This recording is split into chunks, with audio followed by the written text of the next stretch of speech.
Sejam bem-vindos a mais um episódio do Gestão Sem Ruídos. Hoje vamos falar sobre a NR1 e sobre fatores de risco psicossociais. Temos aqui o Eduardo Prado. Eduardo, ele é CEO da Healy. Seja bem-vindo, Eduardo. E também o Ricardo Pacheco. Ricardo Pacheco, ele é presidente da Abrecht. Sejam muito bem-vindos, senhores. Obrigado, Juan. Obrigado, Juan. Obrigado, pessoal. Legal. Turma, fiquem à vontade para se apresentar. Se quiser começar, Edu. Vamos lá. Healy hoje é um motor psicossocial, basicamente. A gente consegue, hoje, utilizar qualquer instrumento psicométrico. O que é a psicometria em si? É a arte dos dados. Então, a gente tem hoje mais de 90 instrumentos disponíveis lá na nossa plataforma, que isso vira dados. E com isso, a gente começa a entender aí essa gestão dos dados para a gente conseguir melhorar o dia a dia da saúde mental, seja ele olhando para o indivíduo ou olhando para uma população, como é o nosso caso da NR1 aí. Bacana. A Healy, então, ela é um SaaS. Ela é uma plataforma que tem todo um suporte médico, né? Ele é amparado ali metodologicamente e entrega uma solução no cenário B2B. Então, para outras empresas se adequarem a essa norma. Exatamente. Tudo isso. Que a gente faz lá hoje é B2B. Legal. E a gente tem amparo em tudo. Então, tudo que a gente roda lá, ele tem validade científica. A gente, de maneira alguma, a gente vai disponibilizar algo que não tenha validade científica. Por quê? Aonde que a gente quer chegar com isso ali na Healy? Qual que é o nosso objetivo hoje, né?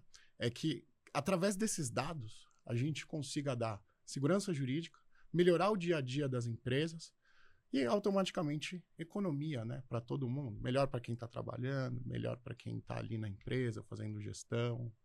É isso. Então, hoje a gente está nessa luta, vamos dizer assim. Bacana, tô curioso, quero entender um pouco mais como funciona. Mas Legal, lá, né? Ricardo. Legal, bacana. Lá, a Associação Brasileira de Empresas de Saúde e Segurança no Trabalho, ela é um pool de empresas nesse segmento. Ainda não está no tamanho que a gente deseja. Foi formada em 1998 pelo meu grande amigo Newton Lara, que era dono de uma empresa maravilhosa em saúde e segurança no trabalho chamada Bioqualinet. Hoje é a Porto Seguro, né? Na área ocupacional. Junto com ele estava o Sérgio Canho, estava Mário Bonciani, estava o presidente Rudi Fati, enfim, um pessoal top, né, da época, que continuam sendo, e eles extremamente ativos. Isso que é o mais bacana disso tudo. E aí eles falaram assim nessa época, olha, vamos fazer o seguinte, vamos começar a qualificar as empresas, porque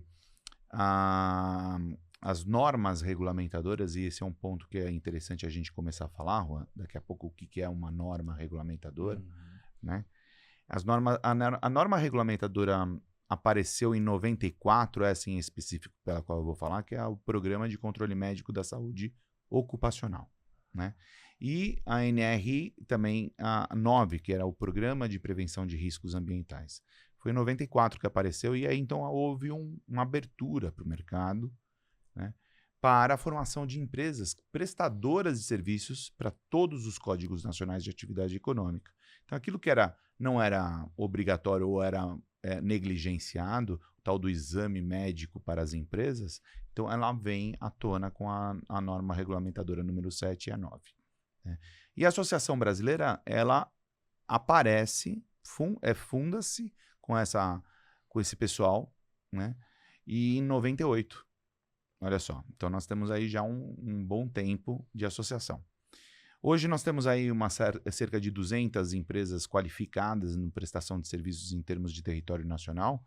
Aí você fala, poxa, mas a gente tem 6.500 prestadores de serviços registrados, né? Muitos deles não no Conselho Regional de Medicina local ou dentro do CREA, muitos que envolvem aí técnicos de segurança do trabalho, engenheiros do trabalho, médicos do trabalho e assim por diante, enfermagem, né? E aí esse pessoal, então, que deseja uma qualificação melhor e um reconhecimento melhor para quem tem a contratação obrigatória, né, desses serviços, Então, você busca lá na Associação Brasileira. E hoje, ela com 200 empresas que temos lá, nós temos aí somar todas as vidas que todas as empresas possuem, dá uma média de 4,5 milhões de vidas ativas, né? Então, ainda é pouco? Mas já estamos num número bem significativo, né? As normas regulamentadoras, elas são legislativas, né? E que apareceram lá em 22 de dezembro de 77, com a mudança da consolidação das leis trabalhistas, no que falava o inciso relacionado à saúde e segurança no trabalho. Então, a partir de lá, então, o Ministério do Trabalho, né, somente era chamado assim, que até então havia aquele boom de crescimento no Brasil na década de 70, né, um milagre econômico. Concomitante a isso, uma série de acidentes de trabalho, muitos deles fatais, principalmente na construção civil e assim por diante, né, no que a gente chama de grau de risco 4. O que é um grau de risco 4? Quanto mais provavelmente nocivo ou potencialmente nocivo à saúde do trabalhador, maior o grau de risco pelo qual ele se desenvolve. Então, a gente divide grau de risco 1, 2, 3 e 4. Pois bem, nesse momento, abriram 28 itens, 28 normas regulamentadoras, né? E que começam a, então, elas serem estudadas e vai acompanhando quem? A evolução da economia, da sociologia e assim por diante, né? Da ciência. Então você, obviamente, a mesma estação de trabalho que você tinha na década de 70 não é hoje. Os riscos que você tinha lá, eles perpetuam em determinados movimentos ou melhor, segmentos, né? Eles são riscos físicos, químicos, biológicos, né? E assim por diante. Vai então evoluindo e quem vai mensurando isso? Então são representantes do governo federal, representantes dos trabalhadores e representantes dos empresários. Todos eles se organizam em grupos tripartites, então são 3 partes, paritárias permanentes, então são grupos de estudo, e que isso ascende para um encontro onde que esses mesmos estão presentes, né? Então, em formato de bancadas. Então, bancada dos trabalhadores, bancada dos empresários, bancada do governo. Essa situação tripartite, então, nesse momento que eu estou explicando, ela se representa como comissão tripartite paritária permanente. A partir daquilo, existem os debates dos grupos que vêm dos grupos de estudo e entra-se, então, em determinados acordos e que ali vira lei. Existe uma possibilidade de não ter acordo? Pode ser. Aí já aconteceu diversos.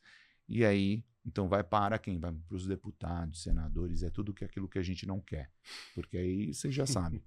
Aí vem o quesito político, enfim, 99,999% ela é resolvida lá internamente. São grupos técnicos, são formados por pessoas muito especializadas nas diversas áreas, né, da engenharia, da medicina, da segurança e assim por diante, da química, então, que debatem determinados assuntos, trazem, né, tudo à luz e ali é debatido e é formatado, então, em legislação. O que é interessante é que hoje, recentemente nós tínhamos o presidente Bolsonaro, né, que citou a revisão, a necessidade da revisão, e eu achei que foi interessante a revisão, mas ele falou que ia acabar com 90% das normas, né? Não, nada disso aconteceu, muito pelo contrário. Aumentou-se uma outra norma regulamentadora, então nós temos hoje, ao invés de 28, 38 normas regulamentadoras, são divididas em gerais e específicas. Gerais, por exemplo, aquilo que era o Programa de Prevenção de Riscos Ambientais, ele vira um Programa de Gerenciamento de Riscos, um PGR, né? Programa de Controle Médico de Saúde Ocupacional, ele é geral, ou seja, para todas, né? Mas a gente tem normas específicas. A NR17, por exemplo, a ergonomia, como que a gente está aqui, o conforto, essas questões de levantamentos dos fatores de riscos aqui locais, né? Quero saber como que o pessoal está trabalhando, se tem risco físico, risco químico, risco biológico, risco mecânico. E agora, então, nós entendemos obrigatoriamente a inclusão dos fatores riscos psicossociais, né? Que está dando, né, uma série aí de problemas e de interpretação, de demandas no mercado, realmente, porque toda vez que você sai da zona de conforto, isso dói, crescer dói, mas ela se faz necessária. E aí, então, a mãe de todas essas normas regulamentadoras começa onde? Na 1. Até então eram as disposições gerais. Mas entre 2020, época de Bolsonaro, que ele queria acabar com as normas, né? Na verdade, ele queria a revisão das normas regulamentadoras. Então, foi muito mal falado, né? Então, 2020 e com início em 2022, a NR1 ela sai não somente como disposições gerais, que é a mãe, a barriga de todas essas normas, onde que ela fala da obrigatoriedade da implantação daquela e de todas as outras normas regulamentadoras por parte dos empregadores, então daquelas pessoas que estão contratando, ou melhor, os contratantes, né? Dos empregados, hoje trabalhadores, né?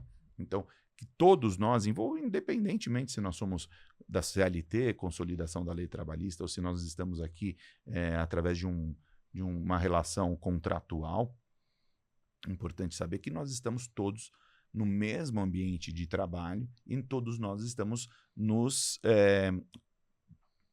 expostos, na verdade, nós estamos expostos àqueles fatores de riscos pelos quais a gente está conversando aqui, né? E então essa NR1 houve entre 2020 com início em 22, uma revisão dela, eu participei também dessa revisão, Bacana. E aí implantou-se o tal do gerenciamento do risco ocupacional, que a gente vai falar aqui durante todo esse tempo aí, e que é o que está dando esse boom de mercado aí todo. Não, né? Fantástico, em 5 minutos. Obrigado pela aula, Ricardo. Que é isso, nós estamos aqui incrível. para justamente colocar num cronograma e para que todos entendam, eu acho que é fundamental, de uma maneira um pouco mais didática, para desmistificar mesmo tudo o que está acontecendo, né? Muito bacana. 80% do nosso público são líderes de RH. Opa, e acho que é a área bacana. mais afetada nesse processo. Né? Fato. Muito interessante. Fato. Mas eu tenho uma Sim. curiosidade. Como você se conectou com a Hayley? Me conta um pouquinho dessa história, vocês dois. Quer falar, Edu? Cara, na verdade foi um médico, amigo, parceiro lá de Santos, É? Dr. Ricardo também, viu, acho que foi em dezembro, né? Em dezembro eu bati um papo com ele, apresentei Healy pra ele, ele falou, olha, eu sou de uma área específica, mas eu vou te apresentar alguém que acho que tem a cara de vocês, acho que vocês vão se gostar assim que conhecer. E aí a gente fez uma reunião, marcamos essa reunião em janeiro, desmarcamos em janeiro, no finalzinho de janeiro conseguimos, porque o homem é ocupado, entendeu? Tem muita coisa.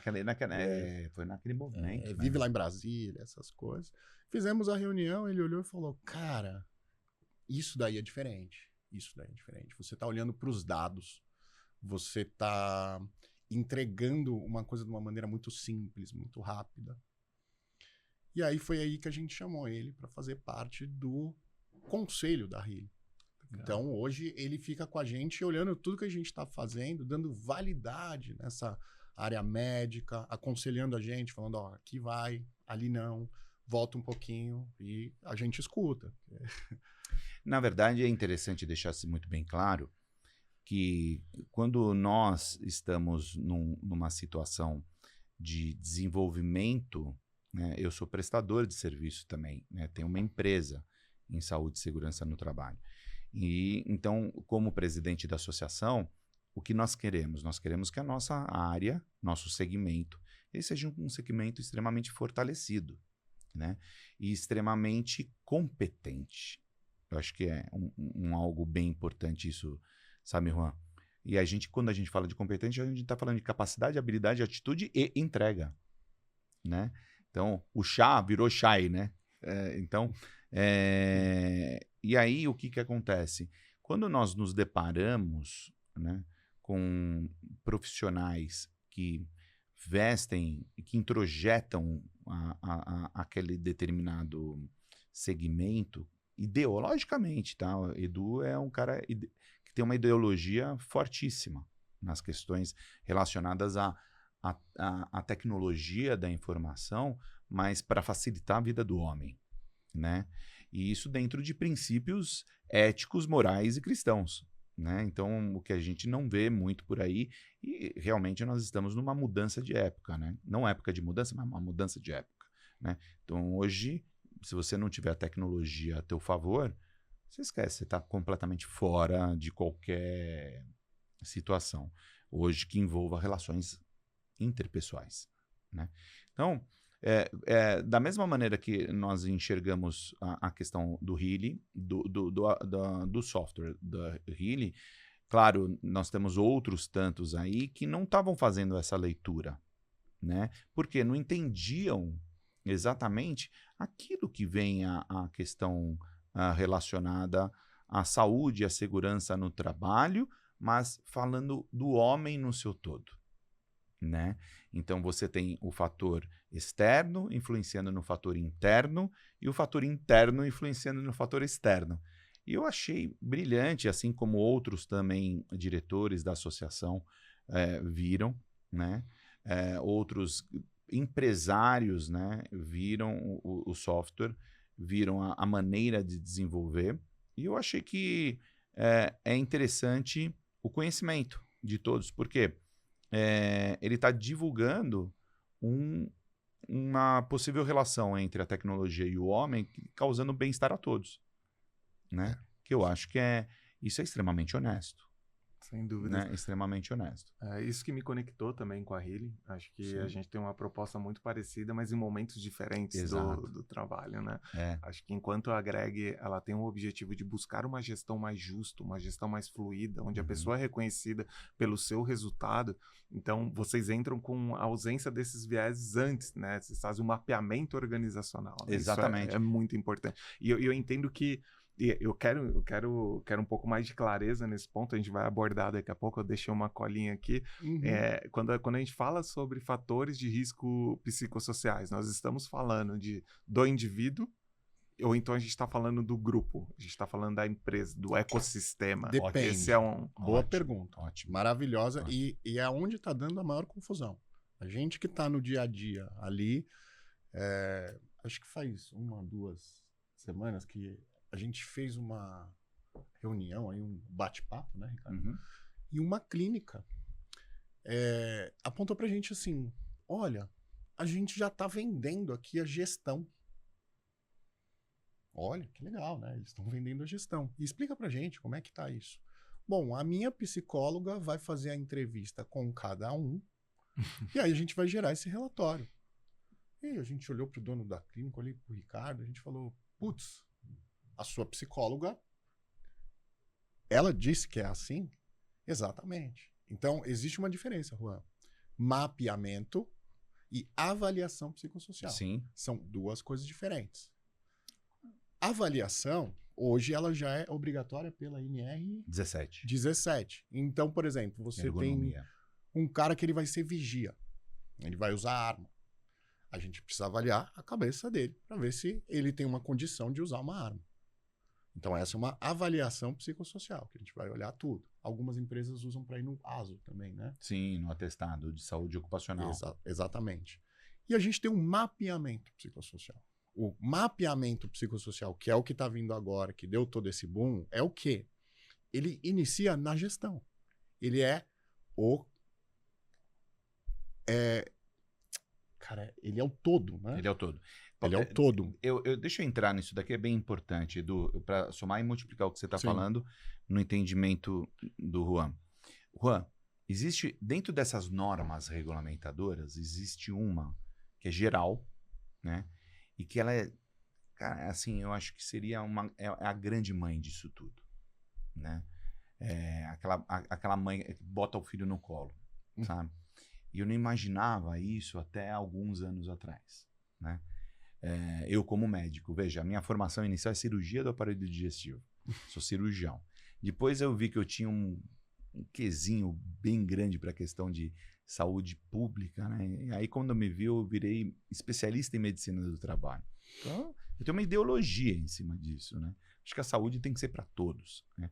Acabei virando gestor de saúde, enfim, esse é um outro capítulo. Mas o fato é que quando eu conheci a norma regulamentadora 17, que é essa da ergonomia é uma ciência que todo mundo que tenha um curso superior tem a obrigação de estudá-la. Todo mundo. E quem não tem, conhecê-la. Né? Eu falo quem tem curso superior por quê? Porque é assim que a gente faz uma especialização em ergonomia. Então eu sou um advogado e vou fazer especialização em ergonomia. Se eu tirar título junto com a Associação Brasileira de Ergonomia, a Bergo, né? Eu viro ergonomista. Você entende? Eu sou preparador físico. Eu quero fazer uma especialização em ergonomia.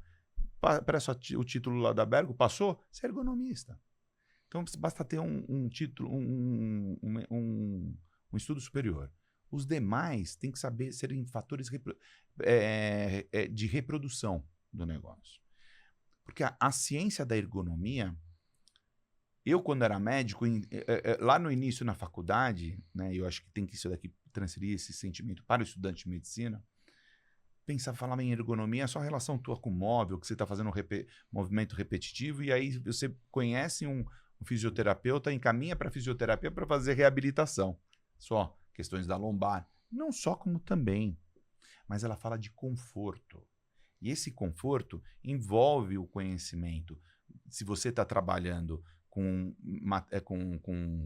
frango, no corte do frango, se você está falando com um cliente através do telefone e aquilo lá está rolando uma tensão em cima daquele determinado processo, se você está trabalhando num ambiente que está congelado ou muito quente, entende? Então, todos os fatores de riscos físicos, químicos, biológicos, mecânicos, isso aqui tem um risco dessa luz cair na nossa cabeça, entende?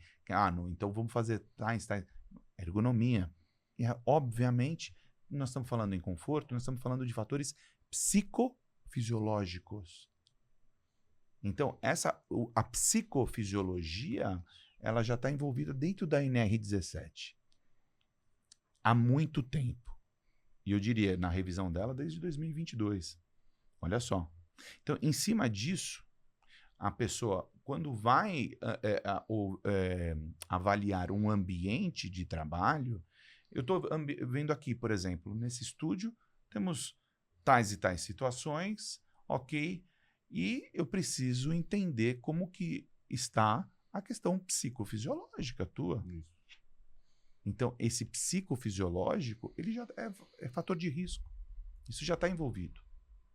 O que aconteceu a partir do dia 26 de maio, que é o que está o grande boom do mercado, e é que agora tem que ver a questão da saúde mental, tem que ver a questão da saúde mental, sim, mas é pegar esses fatores de risco que eu estou falando que já estão antigos lá na norma regulamentadora, e aí então a NR1, que é a mãe de todos, que fala na gestão do risco ocupacional, e aí eu vou explicar um pouco a respeito do risco psicossocial, do risco ocupacional, ela se abre para você oficializar. Não, agora venha. Isso que você está falando aí, agora venha para todos.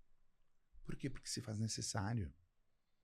Nós estamos num mundo, hoje, que em 2023, nós tivemos uma estatística de 44 suicídios por dia no Brasil. E aumentando. E não tem mais estatística para isso. Agora eu pergunto, Juan, se eu não tenho mais estatística aberta, isso é bom ou é ruim? É péssimo. É péssimo. Então, assim, a saúde, pelo critério da Organização Mundial de Saúde, como que se define? É o equilíbrio biológico, psicológico, social e logo será espiritual. Então, o equilíbrio biopsicossocial é o conceito de saúde. Não é mais ausência de doença. Entende? Nós não estamos falando aqui mais em promoção de saúde. Nós estamos falando em prevenção de doenças. Isso. Muda o que os coaches adoram, né? Que é o mindset. Muda o ponto de vista. Entende? Então, quando a gente fala que a ergonomia ela é toda a ciência que vai tomar conta da manutenção desse equilíbrio biopsicossocial, né, do trabalhador, nós estamos incluindo todos os fatores de risco. Né? Então, olha só, a mudança é única e pequena. Na norma regulamentadora 1, no item 1.5, lá incluem-se agora os fatores de risco psicossociais. Fica mais fácil entender dessa maneira. Histórico. Né? É histórico. Isso é Agora, histórico. quando a gente vai falando do histórico, nós temos um outro tipo de situação. Lá em 2003, quando eu comecei, eu estava como médico do trabalho já, atuando, eu era cirurgião ainda, estava naquele, vou para cá, vou para lá. Mas eu entrei nessa associação pela qual eu tenho a honra de presidir pelo 3º mandato, a Brest, né? Eu entrei em 2002.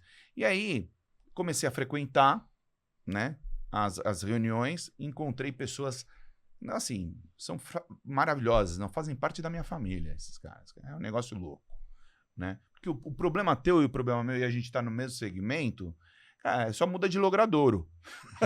É igual. Muda a camisa, muda a cor, muda isso, muda aquilo. Mas, enfim, o fato é que a gente se respeita muito. Todos se respeitam muito. E eu acho que esse é o grande segredo da Brest. Né?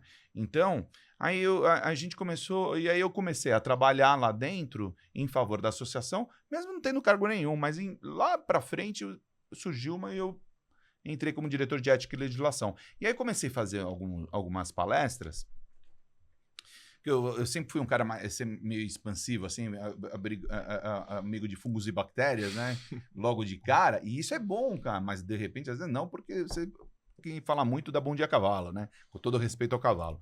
Mas assim, e aí a gente começou, eu sempre estudei muito a questão da saúde, né? E a gente falou assim, olha, a saúde, ela não pode ser dividida mais em silos, em poços artesianos, né? Isso aqui é um problema da saúde ocupacional, isso aqui é um problema da saúde assistencial, isso aqui é um problema de saúde pública. Não. Isso aqui é um problema de saúde. Então, lá em 2004, 2005, a gente começava a falar já nas palestras, eu estou falando isso há 20 anos, né? Nós estamos em 25, né, Edu? Aí, há 20 anos, 21 anos. E aí, vamos falar, então, da gestão da saúde integral e integrada. Por quê? Você tem um único ser humano. E você tem todo ao redor dela, né? E nessa mesma época, lá quando eu estava prestando serviços para outras empresas, a empresa pequenininha, a gente começava a falar assim, olha, eu vou fazer o gerenciamento administrativo da saúde do trabalhador, o gerenciamento do índice de absenteísmo, o cara vai para o INSS, 15 dias, né, de afastamento, 16º, caixa, né, assim que o pessoal falava. Então, essa caixa, ninguém mais o trabalhador, cara. Como assim? A gente começou a falar, isso aqui é inclusão social. Vamos chamar esses caras aqui para a gente rever. Simples assim. Isso a gente chamava de gerenciamento de risco ocupacional. Isso daí é uma coincidência da vida. Lá em 2001. Né? E aí, então, a gente começou a ver isso daí. A gente começou a fazer um cruzamento junto com planos de saúde. E via que o nosso trabalho era muito maior do que um plano de saúde. Porque o plano de saúde, porque a saúde é muito cara. Então, é necessário o plano de saúde? Óbvio que é. Mas e a gestão administrativa daquela pessoa enquanto no trabalho? Poxa, então aí, principalmente nessa época, começaram os PMEs, lembra? O pequeno médio empresa. Né? Faziam um guarda-chuva de pequenas empresas e isso tudo dava uma grande empresa. Então, você chegava lá, começava nessa época a área do Edu, internet, não sei o quê, tá. Pô, o Ricardo Pacheco tá com 180 quilos, ele tá com 440 de glicemia, tá com 23/12 de pressão, ele tá bom, ele tá apto para ser da tecnologia da informação? Tá.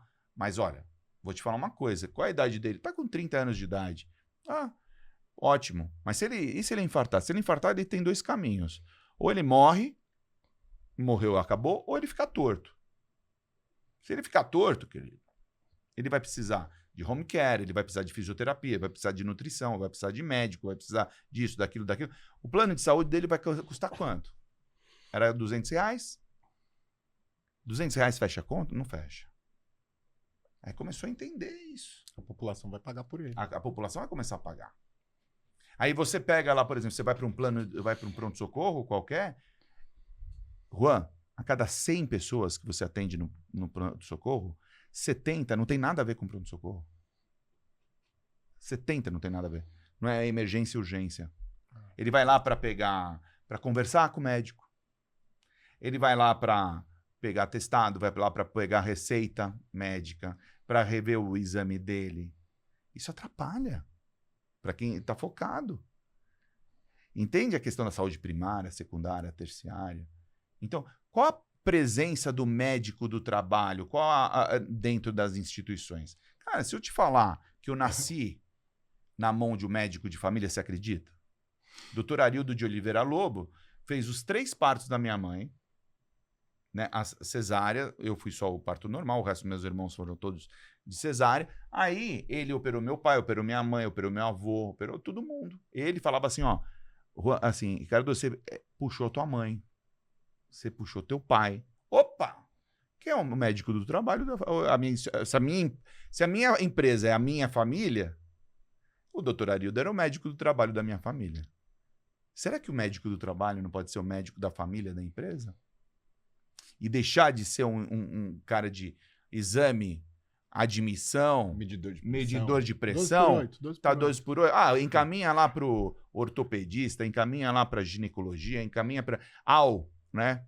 Doutora Rosilane Rocha adora falar isso aí. O médico de trabalho tem que acabar desse negócio de ser o médico né? Ao nefro, ao ortopedista, ao endócrino. Você tem que saber entrar com uma insulina.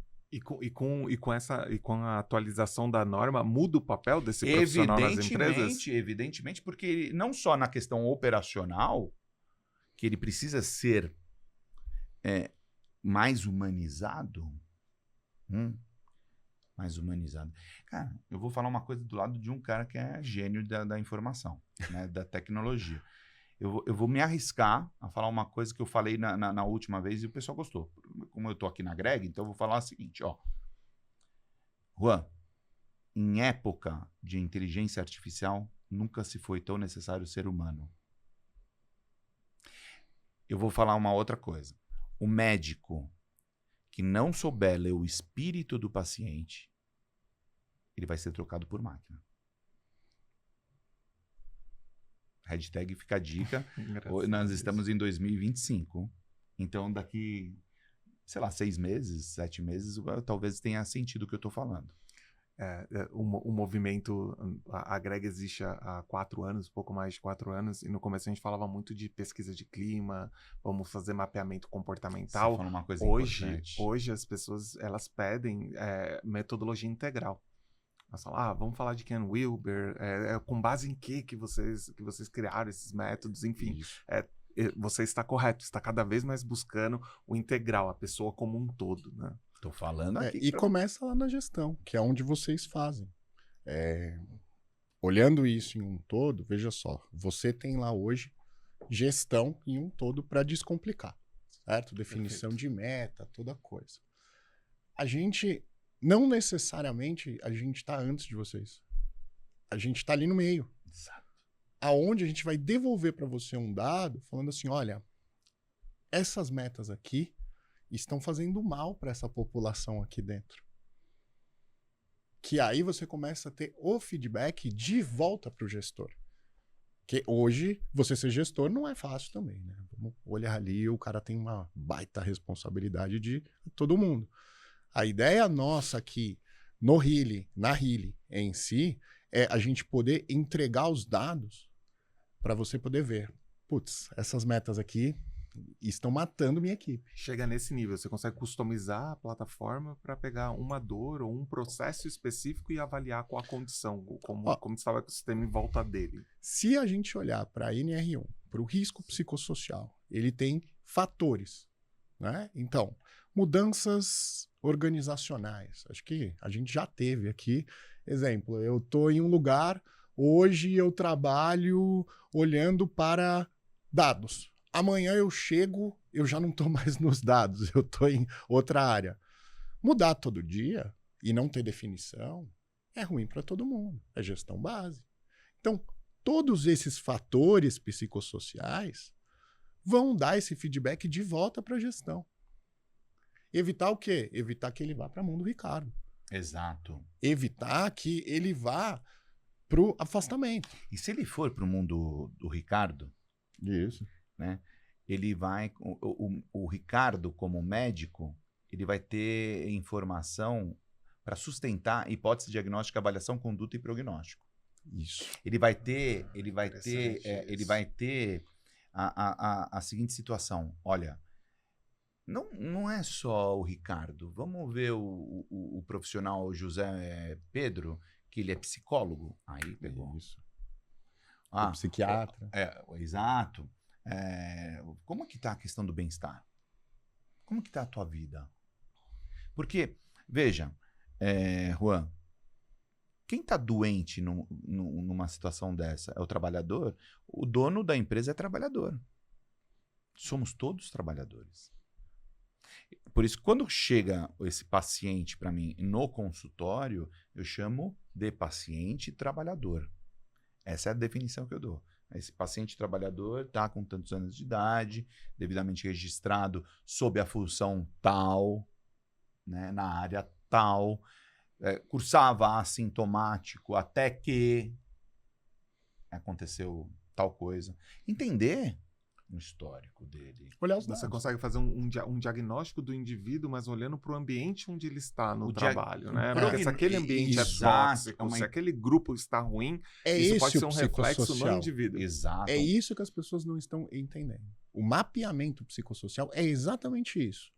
Como está esse ambiente? O que está acontecendo? Como é que ele está sendo gerido? Porque ele vai começar na gestão e vai terminar lá na medicina, com a validação da medicina, olhando e falando, olha, esse caminho aqui não tá bom. Quando você está num ambulatório hoje comum, na medicina do trabalho, você tem um grande aliado teu, que quando você está num ambulatório de empresa, um grande aliado teu, né, é o departamento de recursos humanos, que lá dentro tem o departamento pessoal. Então ele chegou lá, o José Pedro, e falou o seguinte, olha, eu tô com esse funcionário, olha só como vem a bola quadrada. Ele tá com 4 dias de afastamento, depois veio trabalhar, depois mais 3, depois mais 2, agora chegou com de 8. Ele chega para você já assim, ó, com mais de 15 dias afastado. Já sinistrado. Já sinistrado. É isso. E isso que a gente já vem falando desde quando? Lá desde 2004. Da integração e da integralização da saúde. Então não é de agora isso. Agora, se você pensar numa pirâmide de Maslow, aquela retangular, a base é instinto. As pessoas trabalham no instinto. Se você não tiver, é o segundo step chamado regras, legislação, para você ter um negócio lá em cima chamado ética. Então, eu acho que esse momento da implantação obrigatória, então nós estamos falando do segundo step da pirâmide, dos fatores dos riscos psicossociais, independentemente do tamanho da empresa, tá? Por quê? Olha só, o Brasil é um país novo, né? Ainda temos um número enorme, exagerado e exacerbado de empresas de estrutura familiar. Né? Você trabalha com teu pai, você trabalha com teu irmão, você trabalha com... Então, a diferença entre família, propriedade e negócios, ela tem que ser bem revisada, né? Então, Quando a gente fala na legislação dos fatores dos riscos psicossociais, a obrigatoriedade de você ter dentro de um gerenciamento do risco ocupacional e, portanto, dentro de um programa de controle médico na saúde ocupacional, né, você está começando a entender uma questão de saúde pública, não somente do trabalho. Lembra quando a gente falou, pô, eu nasci na mão do médico do trabalho, né?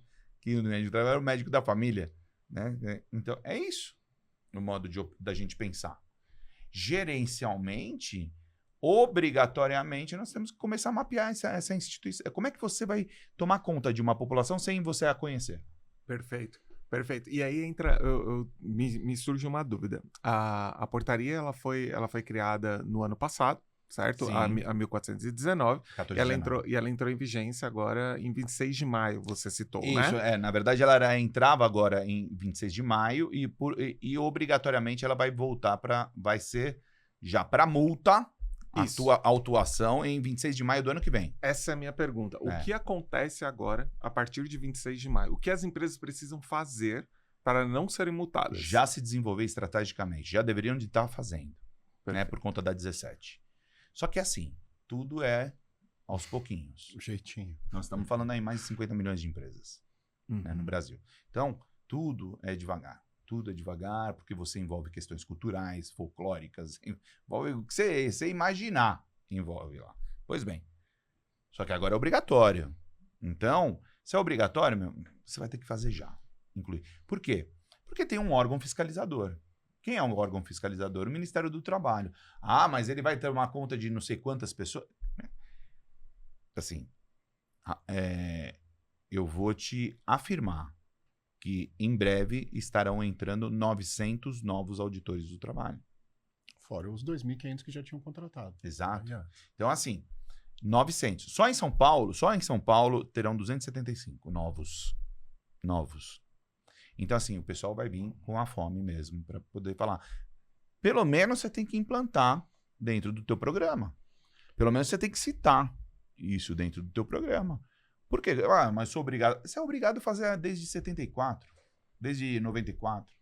E você vai dizer, eu não fiz porque não tem multa? Não, tem multa. Tem multa e não vai ser. Não, mas mesmo que não agora, tem. Não, mas ele vai para multa da onde? Da 17. Exato. Você entendeu? Então, assim, precisa estar fazendo. E o que ele tem que fazer, basicamente, quando ele fala, né? O que tem que fazer? Acho que essa é a grande dúvida que fica, né?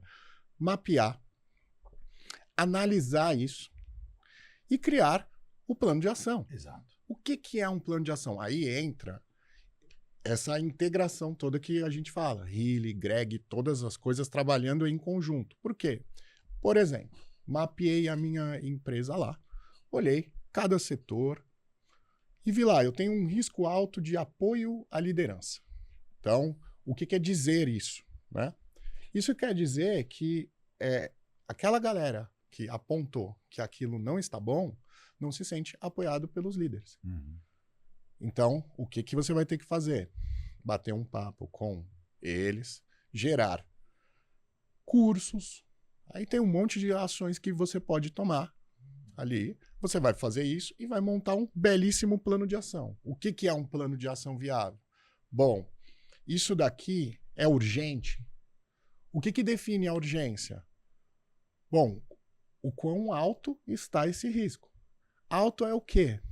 Quantas pessoas da minha empresa percebem isso daqui horrível? Então, vamos dizer, você tem ali 80% da empresa apontou que apoio à liderança é um problema. Apoio da liderança é o que está pegando. Bom, isso daí é imediato. Você vai definir um dono, RH, CEO, o que for, e vai jogar prazos. O que não vai acontecer? Você fazer um mapeamento, bater o fiscal lá e falar, não, eu mapeei. Ele vai te perguntar, você mapeou? Mas o que você está fazendo para isso mudar? Porque o objetivo ali não é só mapear. É mapear, cuidar, monitorar e não deixar acontecer. A lei, ela é muito clara quando ele está falando, você tem que monitorar, você tem que fazer alguma coisa, porque o ambiente de trabalho é seu. É isso que ninguém está entendendo. A gente teve agora, recentemente, algumas empresas que apontaram pra gente assim, então eu mapeei, eu já cumpri a lei, tá tudo bem? Não. Mapeou, vamos olhar para esse resultado. Que é exatamente o que acontece com aí entra realmente aquele link que eu estou falando da NR1 com a NR9, né, que é o PGR, o Programa de Gerenciamento do Risco. Que antes era PPRA, virou Programa de Prevenção de Riscos Ambientes. Virou Programa de Gerenciamento de Riscos. Pois bem, é exatamente a implantação do PDCA. PDCA qualquer. Esse que você está super acostumado de fazer nos teus clientes, nos clientes dele, que é o plano do cheque. Então, vamos fazer acontecer. Né? A melhoria contínua. Né? Não errou, não tem... Beleza, vamos fazer, vamos melhorar. O processo contínuo, isso faz parte. Né? Eu fiz um bate-papo também como esse, e aí eu estava com 2 autoridades lá, né? E ele fala assim, poxa, eu não tenho o peso ideal, né? Quem é meu pior inimigo? É a balança? Não, ela é minha amiga. Entende? Ela é a minha gestão de saúde, né? É a mesma coisa. Por que você tem medo de colocar o programa de gerenciamento ativo?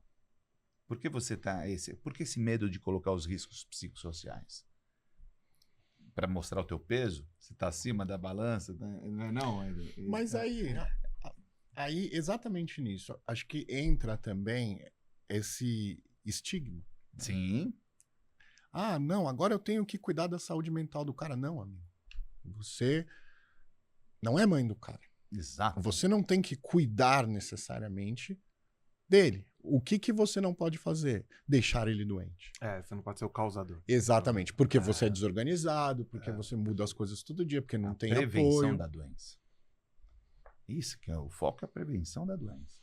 Perfeito. E pensando em pequenas empresas, assim, hoje a gente atende desde clientes com 7, 8 colaboradores até multinacionais com 2 mil usuários. Eu entendo que numa multinacional, ter uma tecnologia, ter uma consultoria, ter alguém com esse respaldo, facilita, porque é humanamente impossível você fazer um mapeamento assertivo se você for fazer isso de forma manual. Então, a tecnologia era uma amiga nesse processo. Isso. Mas o que vocês sugerem para aqueles empresários, aquelas empresas com um número menor de colaboradores, por onde seguir? E muitas delas, inclusive parte do público que nos vê aqui, eles são startups. Então, Sim. é aquela empresa que está com o seu fluxo de caixa ruim, apertado. Exato. Veja, 65% das empresas em São Paulo tem 40 funcionários para baixo. Isso eu tô falando maioria. No estado de São Paulo. E como elas se adequam? Qual é o processo que vocês sugerem para elas? Mesma coisa, ele vai ter que fazer mapeamento, mapear. Mas isso, por exemplo, quando falando em mapeamento, pensa que é o que ele é leigo no assunto. Ele vai buscar uma pesquisa, um assessment na internet, algo parecido. Isso é suficiente? Existe dentro da norma ou então em algum órgão que auxilia na regularização dela um suporte para esse pequeno empreendedor? Aonde eu acho específico? Empresa de saúde e segurança do trabalho. Todos eles têm que ter. Eles têm já. Então, essa empresa vai ajudar ele a mapear. Interessante. Já de cara. Por isso dá brecha. O que ele tem que ficar muito atento, tá? Que aí a gente tá no dia a dia, a gente tá vendo o que tá acontecendo. Por exemplo, escutei outro dia de uma empresa grande, tá? Muito grande. O médico falou para mim assim, eu vou usar um Google Forms com link. Com um link só. Para todo mundo. Aí a pessoa entra e diz para mim o cargo dela e o setor dela. Vamos pensar isso tecnologicamente falando quando eu vou entregar o meu PGR. É muito provável ele vai ter um número de pessoas muito maior do que ele deveria. E acho que até um viés no momento do diagnóstico, porque se a pessoa ela precisa se identificar com todas as informações, você tem uma problemática na área e ele vai retornar esse conteúdo pro líder da área. Levando em consideração que não sabendo quem gera um problema. Porque, por exemplo, Exato. eu estou dizendo o seguinte, na sua empresa você tem 40 funcionários, mas eu não estou validando. quem que é quem, que setor que é. Uhum. Matei os dados, destruí os dados. Não, com certeza. Agora, a gente tem, por exemplo, uma empresa de 3 pessoas. Exato. 2 pessoas. O que a gente fez com empresas pequenas? 4 pessoas, 5 pessoas. Existe hoje essa amostragem. Para a gente manter isso anônimo, eu digo, não separe em setores. Exato. Faz um só, para você mapear e olhar o que está acontecendo. Infelizmente, existe isso hoje, mas assim, não vai ir lá um administrativo, um financeiro. Não. É uma empresa só. Legal. Hoje a tecnologia Não, de vocês permite isso. Exatamente, porque enquanto ele não atingir 40%, a gente não deixa ele concluir, a gente não deixa ele ver os dados. Ele precisa ter um GHE, que chama, né? É um grupo homogêneo de exposição. Exatamente, GHE para ele poder tirar isso. Então, a gente hoje atingiu a empresa pequena, a empresa média e a empresa enorme. É gigante. Isso porque quanto mais dados ele inserir ali, melhor vai ser o mapeamento. E te falo de dados também, aí vou voltar lá no Greg. Veja só, eu não sei hoje de que maneira está com vocês essa questão dos dados das pessoas. Mas uma grande dificuldade, uma grande dor, a gente teve esse bate-papo sexta-feira. O engajamento. Engajamento de dados. O engajamento para as respostas. Cara, o RH, ele precisa fazer uma campanha em cima disso. Ele precisa se comunicar com essa galera. Mas qual que é a dor? Qual a dificuldade do engajamento hoje no mercado? É que se não entra na rotina, se não entra no que é cobrado, o que é importante para o colaborador, ele não usa. Ele vai usar uma vez, ele vai responder uma vez, não vai acompanhar. Então, isso tem que estar na rotina. Até uma das premissas da Greg, inclusive, no nosso modelo de negócio, você tem o pilar da comunicação, então tudo que é estratégico da empresa passa pela ferramenta. O segundo passo é o dia a dia dele. Preciso conversar com o meu líder. Opa, tem um one-on-one. Eu preciso concluir as minhas tarefas do dia a dia, preciso ver meu calendário, preciso acompanhar as minhas metas. Ele tem isso lá. E pula depois para um bloco que a gente chama de um bloco estratégico, onde você tem as diretrizes corporativas, os objetivos da empresa, e ali é onde chama a atenção do líder. Então o líder, ele não quer ser cobrado no comitê, ele não quer ser cobrado na reunião com o C-Level da falta da entrega. Então você tem o líder ali, o time dele por questões operacionais e de tarefas dentro da ferramenta, e aí é onde nasce a abertura para implantar processos, para fazer cultura, porque é onde ele está o dia inteiro. Esse exatamente. Então, assim, o engajamento hoje é um grande vilão. A gente está agora com muita gente olhando para isso. Então, eu vi outro dia, um cara enviou lá, porque hoje a gente envia como? Via Healy. Hoje você vai subir o cara e eu vou mandar um convite por WhatsApp. Aliás, o WhatsApp é o campeão do engajamento. É verdade. É um negócio fora no Brasil, fora do comum. Você manda e-mail, você pode mandar SMS, o que for. Mandou o WhatsApp, o cidadão clica, cara. É diferente. Então... Por quê? Porque tá na rotina dele. Porque tá na mão dele. Ele não quer mais. Está na cultura já. Exatamente. E está na cultura dele. E aí, a gente começou a notar o quê? A pessoa não recebeu. Bom, a gente tem os logs da API, a gente sabe quem recebeu e quem não recebeu, certo? Eu fui olhar. Eu falei, olha, essa empresa aqui disparou sexta-feira, 7h da noite. Ora, gente, sexta-feira, 7h da noite, não é hora da gente disparar uma pesquisa psicossocial para ninguém, né? Então, vamos retornar um pouco, vamos entender os dados. E aí que vem o dia a dia, que é o quê? O jeito que a gente lida com esses dados. E os dados totais. Então é o seguinte, eu tenho aqui uma empresa de facilities. Eu vou mandar aqui para a galera da portaria. Qual que é o turno desse pessoal? Pô, eu não vou mandar pro cara da noite 6h da manhã, porque ele vai estar dormindo. Ou ele vai estar chegando em casa cansado, ele não quer saber daquilo. Então, os dados começam lá de trás. E aí que entram ferramentas que nem Greg, todas as coisas, para quê? Para a gente começar a dar insight para esse cara, para não deixar ele mandar isso e cair esse engajamento. Boa. Eu tenho uma dúvida, e mudando um pouquinho o foco, e falando em prazos, assim. Hoje eles não estão multando ainda, pelo que eu entendi, né? Pela resposta anterior. Eles estão multando determinados grupos aí de empresas que a gente sabe na prática, né? Ah, perfeito. E principalmente a multa ela vem a partir quando você não cumpre uma outra norma, mas em cima da 1419 ainda não. Ainda né? não. Ainda não. Perfeito. E qual que é o prazo que as empresas têm para se adaptarem à norma? Imediato. Juan. É porque é lei, cara. É lei. Porque Ele eu só não volto tá a multando. dizer, Aham. a Isso é 17, interessante. a 17 fala no psicofisiológico, lembra que eu falei? Uhum. A 17 já existe há anos. Então, a 17 tem que ser implantada, né? Através da análise ergonômica preliminar, através da análise ergonômica do trabalho, né? E isso se faz necessário, assim, de caráter imediato. Então, para quando? É para ontem.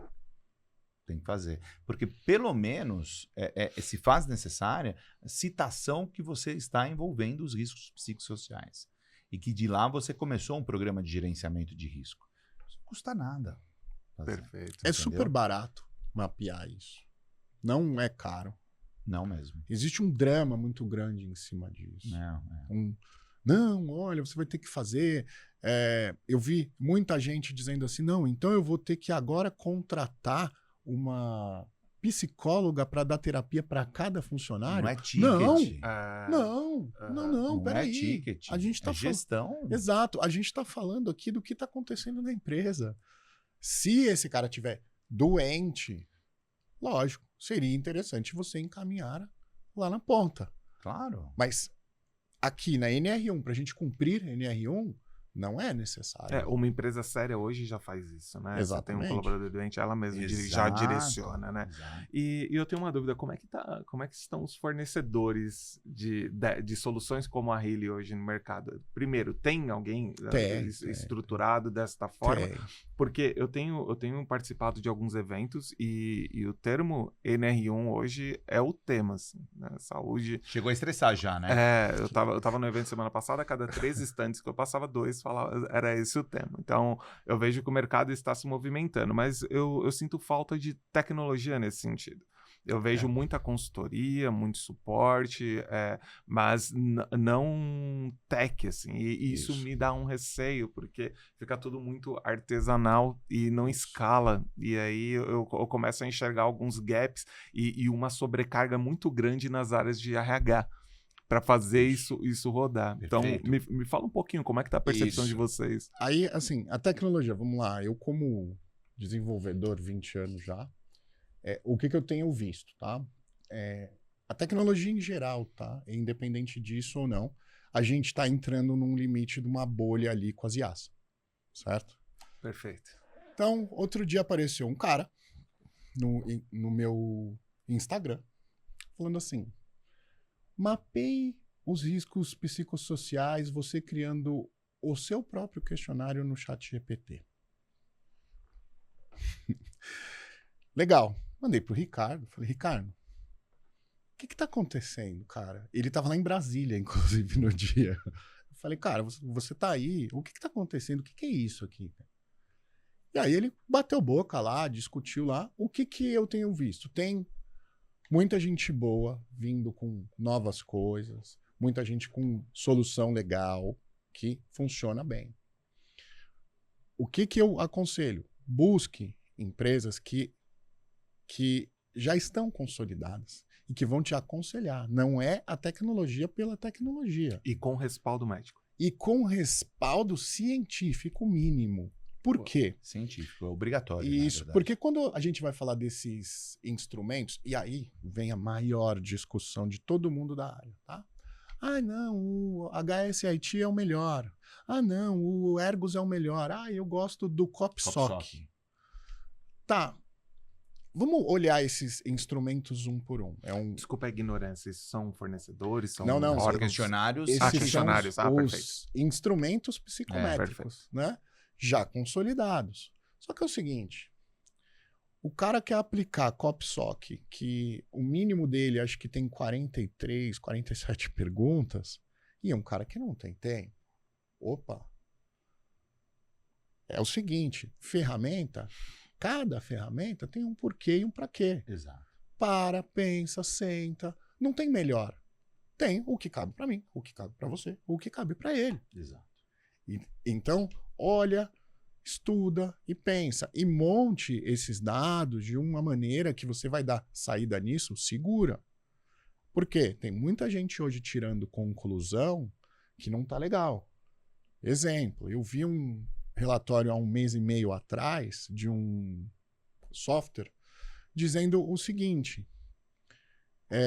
fator de risco psicossocial identificado, provável burnout dos colaboradores. Uhum. Como assim? Provável burnout? Ou seja, você está dizendo para mim, porque o cara não se sente apoiado pela empresa, ele vai ter burnout? Uhum. Você vai mandar isso como um documento oficial? Então leia o que está sendo enviado. Isso é muito complicado. Eu vou pegar esse gancho do Edu. As empresas prestadoras de serviços em saúde e segurança no trabalho, vem para elas essa demanda, né? E chega nelas essa demanda. Porque a demanda do diagnóstico dos fatores, dos riscos, é típico da área da segurança do trabalho, né?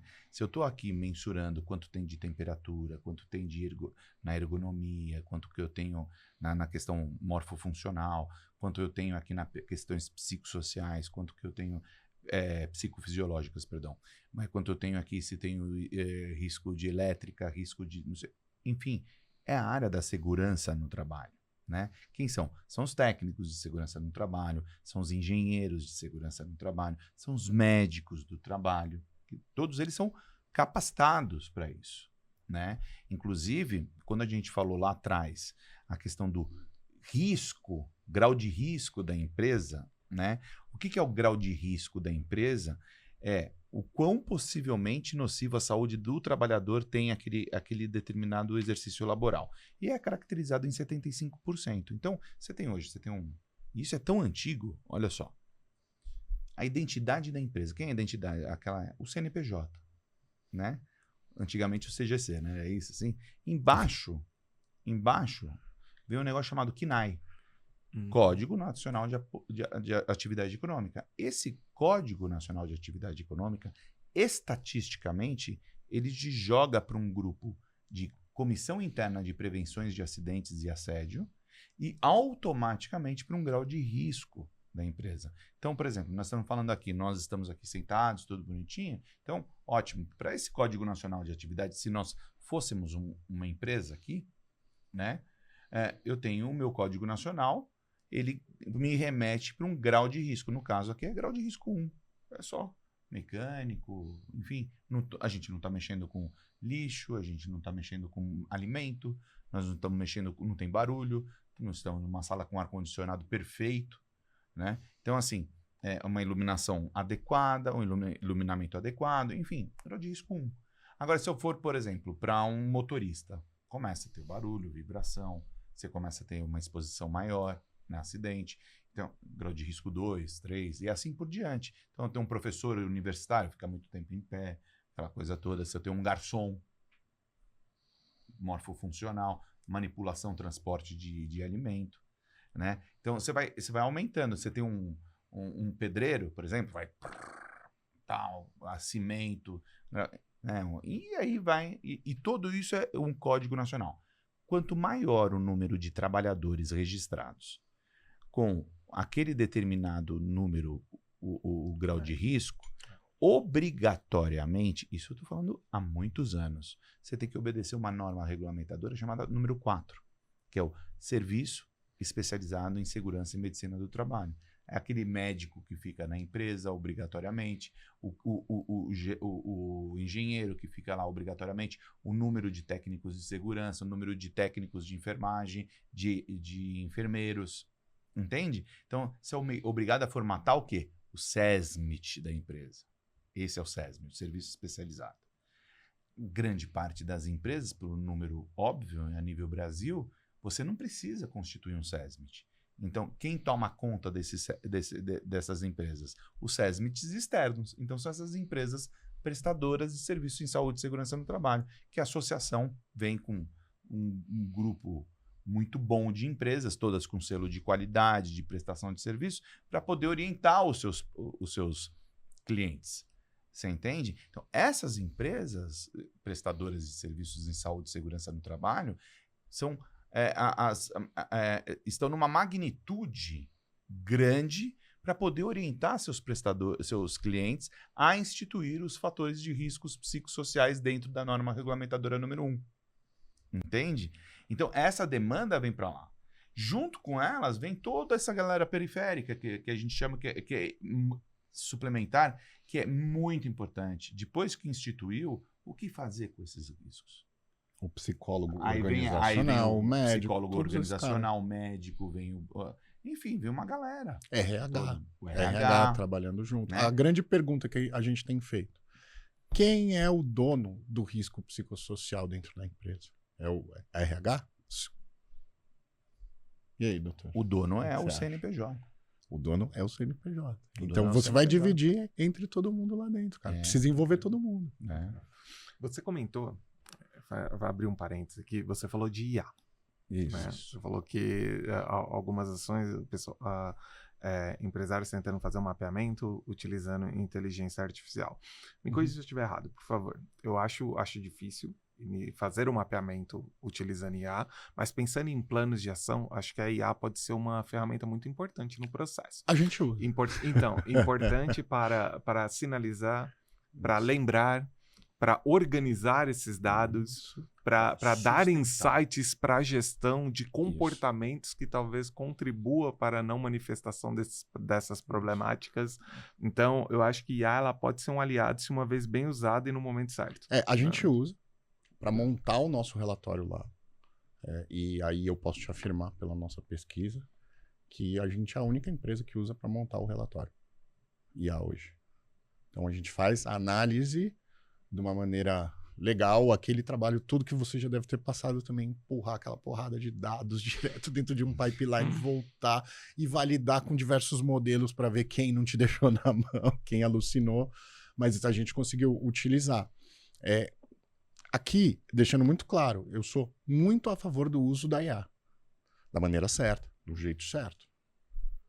O que não pode acontecer é que aqui a gente está lidando com pessoas e com uma alta responsabilidade. Perfeito.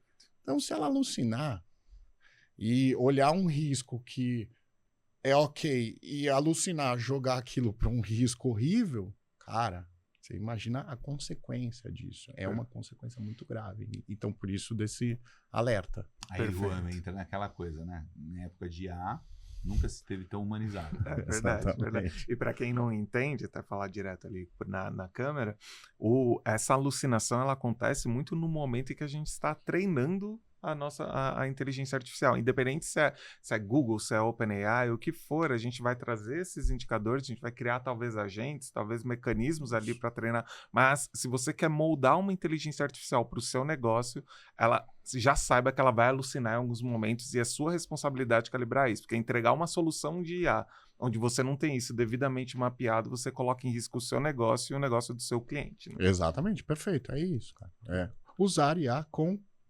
responsabilidade. Veja só, a gente como startup, acho que vocês também, essa semana saiu aquela notícia da Builder, né? Builder IA, que entrou em solvência, 700 milhões. A indiana? A dos indianos. Isso. Você viu isso? Eu vi. O Edu me mandou. Tinham 700 indianos, 700, né, por trás. Né? Era uma promessa de um app. Era um no-code, né? Você criava um app no-code. Exato. E o cara lá escrevendo. Que loucura, Fantástica Fábrica de Chocolate. É bem isso. Imagina o risco psicossocial dessa galera lá, que já tomava o prompt de saída. É isso, cara. Mas assim, cara, hoje a gente tá tomando muito cuidado para vir até a IA, falar, não, eu uso IA, eu faço, tal. Por quê? Porque existe uma responsabilidade travada nisso. Então, perfeito. Realmente tem que ter bom senso, tem que trabalhar direitinho nesse quesito. A gente quer implementar? Sou super a favor, tá? Mas com calma. Até porque IA também tem um custo alto, né? Não, com certeza. IA não é barato. Nós estamos caminhando para o final. Eu queria saber de vocês, tem alguma dica, alguma orientação para quem está nos assistindo, nos ouvindo, enfim, principalmente aquele empreendedor, aquele cara que está que está construindo o seu negócio, enfrentando todas as dificuldades que a gente sabe o que é empreender nesse país. O que vocês têm de orientação para esse grupo? Quer começar aí, doutor? Posso. Primeira coisa, seguir a sua vibração. Acho que é o melhor a ser feito. Eu, quando deixei de... Eu venho de uma família de advogados, né? Eu me vejo nisso daí. Eu tinha tudo para ser um advogado, né? Mas eu sempre quis ser médico. Sempre. Então, fui para medicina. Quando eu me vi, estava na medicina. Quando eu me vi, eu estava fazendo cirurgia. E quando eu me vi, virei médico do trabalho. E quando eu me vi, eu estava gerindo pessoas. E quando eu me vi, eu estava brigando, assim, de unhas e dentes para que esse segmento seja o mais honesto possível. Por quê? A honestidade para com o ser humano, né? Eu acho que nós somos todos filhos do mesmo homem, né? Então, eu acho que é isso. Primeiro, você tem que seguir a tua vibração no teu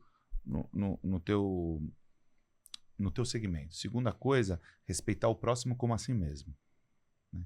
Eu acho que nunca esteve tão em alta isso, né? A ponto de ter uma legislação, né? Para isso daí. Terceira coisa, o cuide-se. Cuide-se. Esse cuide-se, eu falei a pandemia inteira, né? Fui vítima da pandemia, né? Fiquei 14 dias entubado, né? Então, quando eu voltei com uma outra cabeça nisso. Então, o cuide-se é cuidar de si próprio, cuidar dos seus entes queridos, cuidar do teu negócio, cuidar da sociedade. Então, nunca esteve tão em alta também aquele tripé da fé, esperança e da caridade. Nunca esteve tão em alta. Então, se você fizer isso daí, tá ok. Ter empresas como a Greg, ter empresas como a Healy, ter empresas como... só vai facilitar a tua vida enquanto aquilo que você desejar fazer com a tua inteligência. Afinal de contas, Ramon, o que eu enxergo, né, é um caminho todo robusto para a busca da nossa felicidade, né? Então, se a gente está falando de fatores de riscos psicossociais, nós estamos falando de inteligência artificial, nós estamos falando de mentoria, nós estamos falando de gestão, isso tudo é gestão, né? É para quê? Para você buscar a tua felicidade. E a felicidade somente é alcançada quando você tiver a performance máxima do teu talento, né? Então, não adianta eu mostrar aqui um prato lotado de barata e te dar R$1 milhão. Tem gente que por muito menos come, ou você fala, não, por 10 milhões eu não como. Nem 100 milhões. Meus valores, né? E quando aquilo que você está desenvolvendo também é apoiado num prazer flow, num prazer que é aquele que você não... Esse bate-papo é um prazer flow para mim, né? Eu tô aqui fazendo aquilo que eu amo. Relacionamento interpessoal, eu amo consulta, não vejo o tempo passar, né? Não tô... E isso é assim, não é como um beijo, uma comida gostosa que você vai lá e come, que enquanto estiver valendo, tá ocorrendo, né? Não, é aquilo que você não vê o tempo passar. Meu celular tá desligado, nem me lembro que eu tinha celular, não olho para o tempo aqui, você que está controlando. Então, se eu estou fazendo aquilo que está dentro dos meus valores, se eu estou fazendo aquilo que está sendo apoiado também dentro do meu prazer flow, o meu talento está cada vez mais alto, né? E eu tenho certeza que eu vou fazer parte de 1% do mundo, que é essa galera feliz, né? Infelizmente, é importante esse placar para nós que 99% do mundo não é feliz, né? Nasce, cresce, se reproduz fazendo aquilo que nunca gostou de fazer, estou aqui porque eu tenho que fazer e acabou, né? Então, essas legislações, esse suporte de inteligência artificial, quanto mais tecnologia nós tivermos, quanto mais nós nos apoiarmos, nós estamos nos apoiando numa rede muito fraterna para tudo e todos, né? Para que todos estejam aptos e que todos se cooperem, né? Então, esse é o recado que eu quero passar para o teu cliente, para todos os demais, do Healy, de todos, que é o cuide-se e que seja feliz, né? Vá buscar a tua felicidade. Eu acho que é isso. Fantástico, fantástico. Muito bom. Você, Edu? Cara, eu vou ser um pouco mais prático. Acho que assim, a gente já tá nessa trip empreendedor já faz tempo. É difícil, é muito complicado. E muitas vezes ela é solitária, vamos dizer assim. Então, a minha dica é investe em gestão, cara. Estuda a gestão. Confia na gestão e confia nos números. Sem decisão de achismo, sem decisão de, putz, eu acho, eu vi. Não, olha para os números, volta de novo. Vai lá no início e fala, putz, eu não tenho números o bastante. Enquanto você não tiver números, não tome decisões. Valida tudo que você vai fazer com números. Hoje... Em todo o processo, né? Em tudo. Porque tudo. Eu falei isso uma vez e repito, a gente... quando a gente está empreendendo, quando a gente precisa tomar decisões para o negócio e para a carreira das pessoas, nós estamos falando de sonhos, né? A gente está falando a pessoa que ela trabalhou muito para estar ali, ela quer dar um próximo passo. E se você toma a decisão com base na reunião da semana passada, não dá. Não vai rolar. Número. É cruel, cara. É cruel. Então... Muito. A gente vai olhar lá, eu vou fazer um corte aqui, vou demitir 20 pessoas. São pessoas, têm filhos, têm todas as coisas. Mas o que os números estão dizendo? Exato. Os números estão dizendo que se eu não demitir essas 20 pessoas aqui, eu não fizer esse layoff, lá na frente vai ficar todo mundo sem receber. Nossa, e esse é um diagnóstico que não precisa nem de mapeamento, é só uma análise histórica, você já entende o que as pessoas estão sentindo dentro da empresa. Uma empresa que passa por 2, 3 layoffs, aquele grupo de profissionais, eles estão com ansiedade disparada, eles sabem que a qualquer momento pode perder o emprego. Aí você, empreendedor, toma a decisão com base em achismo. Primeiro, você já foi, eu não diria incompetente, que é uma palavra muito pesada, né? Mas você trilhou o caminho para criar essa situação de demissão em massa, enfim. Exato. Então já tem uma responsabilidade sua ali. Agora, executá-la de uma forma imprudente, sem dados, sem analytics, eu acho que é um caminho, não é o melhor caminho, definitivamente. Né? Números, o que vocês fazem lá, de dar os números, dizendo, olha, a gente traçou essas metas, não conseguimos cumprir, por quê? A gente precisa analisar esse porquê lá atrás, olhando para a gestão. E por isso que eu te disse, muito sucinto, invista na gestão. Isso aí. Não adianta, eu acho que o meu cliente é aquele. Cara, vai estudar, vai ver o que é ideal, quem é o seu consumidor, o que você precisa fazer, de que jeito você precisa falar com ele, por que você não está atingindo ele. É isso. Então, assim, não dá mais pra gente ir por achismo. A gente tá nessa era das IAs, tá fácil rodar os dados, tá muito simples trabalhar. Só que, assim, a ansiedade é complicada. É o dia a dia. A pressão, sim. A tensão, não. Exato. Perfeito. Show de bola. E como as pessoas entram em contato? Eu vou deixar na descrição, mas se puderem compartilhar. Pode entrar em contato no nosso website, healy.com.br. Ok? Lá tem todos os contatos, tem tudo. Tem nosso Instagram, @healytech. A gente tá lá e a gente tá lançando mais produtos cada dia mais aí.